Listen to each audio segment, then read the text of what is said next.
So, what did HIM do? We undertook a large-scale online quantitative segmentation with approximately 2,000 shoppers representative of our face-to-face work. Our 20-minute online questionnaire covered lifestyle, attitudes to shopping in general, attitudes to shopping in petrol forecourts and convenience stores, understanding of other channels used for different missions, items typically purchased from these stores, usage of loyalty cards and shopper dockets, loyalty to different stores, perceptions on price and value within the channel, and a detailed walkthrough of their last trip covering who, where, when, what and why. We then followed up with certain participants via in-depth video diaries so we could bring them to life. And today I'd like to give you a top-line summary of what we found. Before I show you the different types of shopper, I want to show you the average convenience shopper so we can use it as a bit of a reference point. The average convenience shopper is 60% male, 40% female, age 39, spends on average $9.90 in store when buying, 45% used a fuel docket on their last visit. Whilst our questionnaire covered a lot of areas, we found that the major factors were firstly, how positive or negative people were in their general attitudes towards shopping in convenience outlets. And secondly was in terms of how they viewed themselves, particularly if they tended to be well organised and planned things in advance, or if they were typically more spontaneous in their actions. In total, we identified 5 broad groups of people, and I would like to talk through each group in turn. 14% are stubborn seniors. They tend to be older. They're more female than average. They are careful in most spending habits. They are not fans of convenience stores, as they're too costly. Consequently, they tend to have a low usage of them, and mainly use them for petrol only.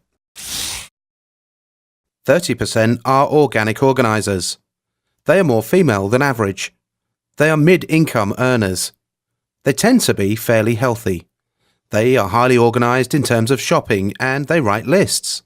They are very price aware and have the lowest basket spend. A high proportion are fuel-only shoppers. They often use petrol dockets and loyalty cards.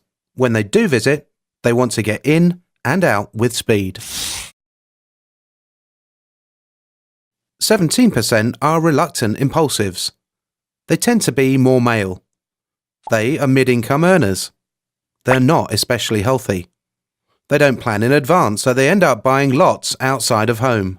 They're less likely to have a weekly budget or use fuel dockets, but they hold a poor price perception of petrol and convenience stores, and are therefore more likely than average to buy fuel only.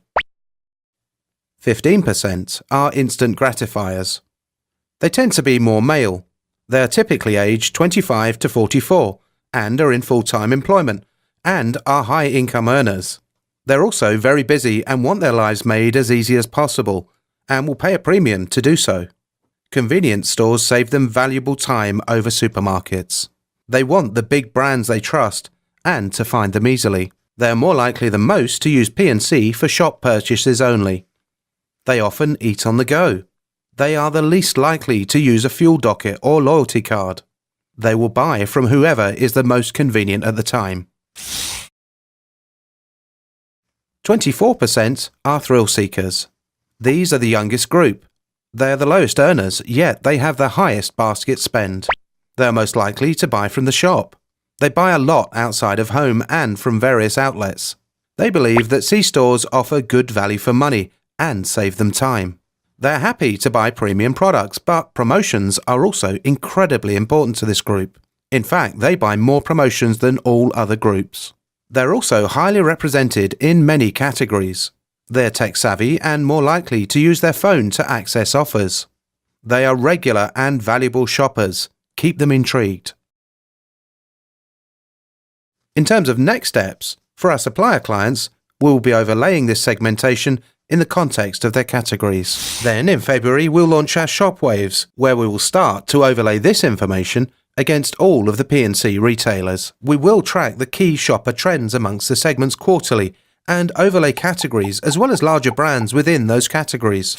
The program will also allow us to do deeper customized dives into categories and segments, such as customized discussion boards and video feedback.